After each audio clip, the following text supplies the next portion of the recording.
Happy Sunday to all. ఈరోజు Sunday మా ఇంట్లో స్పెషల్ అయితే చికెన్ బిర్యానీ. మరి మీ ఇంట్లో ఏం స్పెషల్ చెప్పేయండి. నమస్తే అందరికీ, అందరు ఎట్లున్నారు?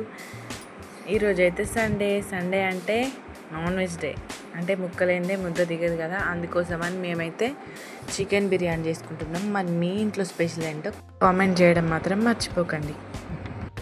వీడియో అయితే చూస్తున్నా కానీ ఎవరైతే సబ్స్క్రైబ్ చేసుకోవట్లేదు ప్లీజ్ సబ్స్క్రైబ్ చేసుకోండి. మీరు సబ్స్క్రైబ్ చేసుకోవడం వల్ల నాకు ఇంకా పుషప్ అయ్యి నేనైతే ఇంకా మంచి మంచి వీడియోలు అయితే తీసుకురాగలుగుతాను.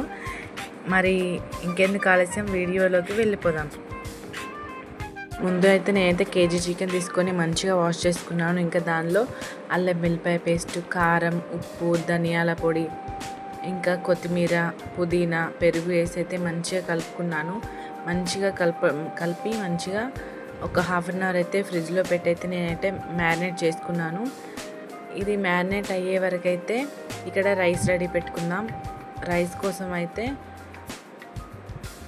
బిర్యానీ ఆకు, బిర్యానీ పువ్వు, సాల్ట్, అల్లం వెల్లుల్లి పేస్ట్, సాజీరా, ఇంకా మసాలాలు ఉంటుంది కదా, ఇంకా నూనె, ఇవన్నీ వేసుకొని అయితే మంచిగా కలుపుకొని మనమైతే రైస్ అయితే 70% ఇంకా 80% అయితే ఉడికించుకొని పక్కన ఉంచుకోవాలి. రైస్ ఉడికేటప్పుడు ఇందులో మనం కొత్తిమీర, పుదీనా కూడా యాడ్ చేసుకోవాలి. ఇంకా ఈ రైస్ ఉడికిన తర్వాత అయితే పక్కన పెట్టుకోవాలి. నెక్స్ట్ ప్రాసెస్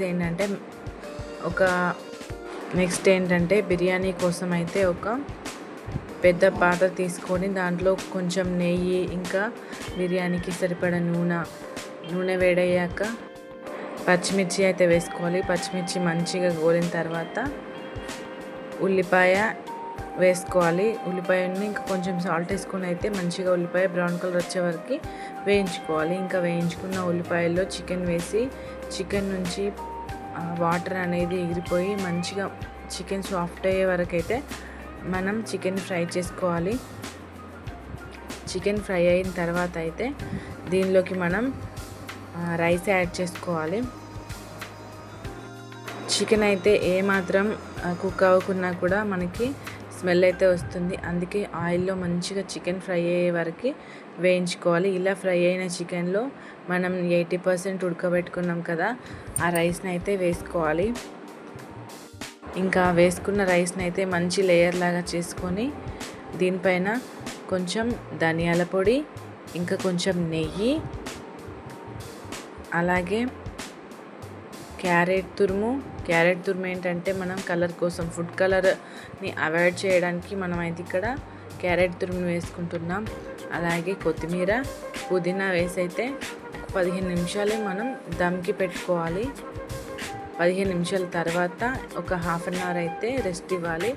రెస్ట్ ఇచ్చిన తర్వాత బిర్యానీ అయితే ఇలా రెడీ అయింది. చూసారా ఎంత బాగుందో, చూస్తుంటే నోరూరుతుంది కదా. ఇంకెందుకు ఆలస్యం, నేనైతే ఇంకా బిర్యానీ తినేస్తాను. కానీ మీరు మాత్రం లైక్ అండ్ షేర్ చేయడం మాత్రం మర్చిపోకండి.